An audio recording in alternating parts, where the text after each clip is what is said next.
কচি কচি ভাঙের পাতা রোদ্রে শুকাবো, তারপরেতে শিলনোড়াতে টাকে পিষিব, সাথে দেব পেস্তা বাদাম গোলমরিচের গুঁড়ো, দুধ চিনি আর কি দায় গো বলো বলো খুড়ো।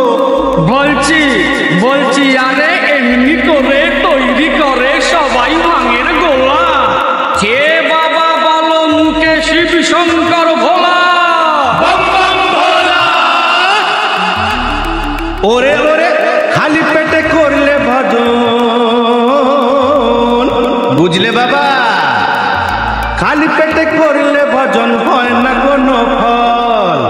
ভরা পেটে বুদ্ধি বাড়ে, ভাতে বাড়ে বল, এ সিদ্ধি খেলে পাবে ভোলানাথের চরণ তল। গরিবের আছে কি আর সিদ্ধির মহিমা অপার, গরিবের আছে কি আর সিদ্ধির মহিমা অপার।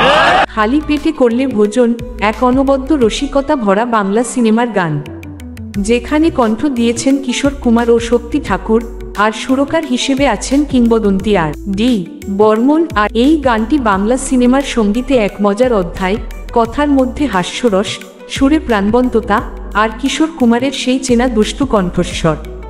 গানটি জীবনের সাধারণ মুহূর্তকে কমেডির রূপে পরিবেশন করে, যা দর্শক ও শ্রোতার মুখে হাসি ফোটায়। গানটি প্রমাণ করে কিশোর কুমার শুধু রোমান্টিক নয়, তিনিই বাংলা সিনেমার হাসির সুরের রাজা। যদি কিশোর কুমার আর ডি বর্মন বা বাংলা সিনেমার কমেডি গান পছন্দ করেন, তাহলে লাইক, কমেন্ট, শেয়ার ও সাবস্ক্রাইব করুন।